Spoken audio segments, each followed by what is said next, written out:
জাতিসংঘে আনুষ্ঠানিক অনুমোদনের পর ১৯৯৩ সাল থেকে বাংলাদেশেও বেশ ঘটা করে উদযাপন হয় বিশ্ব পানি দিবস।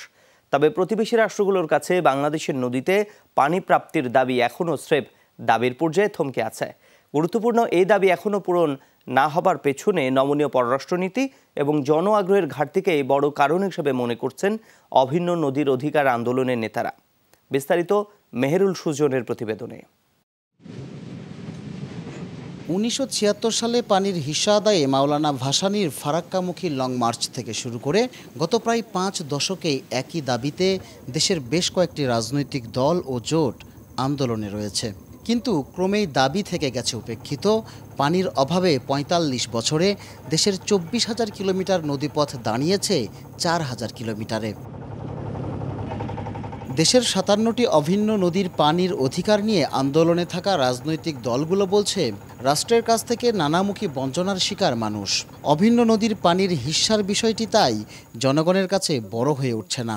যাকেই বিশ্বাস করি, যাকেই ভোট দেই, সেই তো ক্ষমতায় গিয়ে এইগুলো করে, এবং অন্য যারা আছে তারাও যে এটা করবে না। একটা কথা আছে না প্রবাদ, যে চুন খেয়ে মুখ পুড়ে গেছে, এখন দই দেখলেও ভয় লাগে। তাই মূল দাবির লড়াইয়ের পাশাপাশি জননিষ্ক্রিয়তা কাটানোর কাজটিও গুরুত্ব দিয়ে করতে হচ্ছে বলে জানান আন্দোলন সংশ্লিষ্টরা। মানুষের নিষ্ক্রিয়তা ও শাসক গোষ্ঠীর কিন্তু সবচেয়ে বড় একটা সুবিধার জায়গা। আমরা সেই নিষ্ক্রিয়তার জায়গাটাকে প্রথমে ভাঙার চেষ্টা করছি। কয়েক দশকের টানা আন্দোলনেও প্রতিবেশী রাষ্ট্রগুলো কিংবা আন্তর্জাতিক সংস্থাগুলোর ইতিবাচক তেমন কোনো সাড়া মেলেনি। তারপরও এই লড়াইয়ে কিছু সাফল্য দেখছেন নেতারা। আগে মনে করি বৃষ্টি হয় না, এটা তো আমার কপালের দোষ। নদীতে পানি নেই, কি করব, এটা অদৃষ্ট, করার কিছু নাই।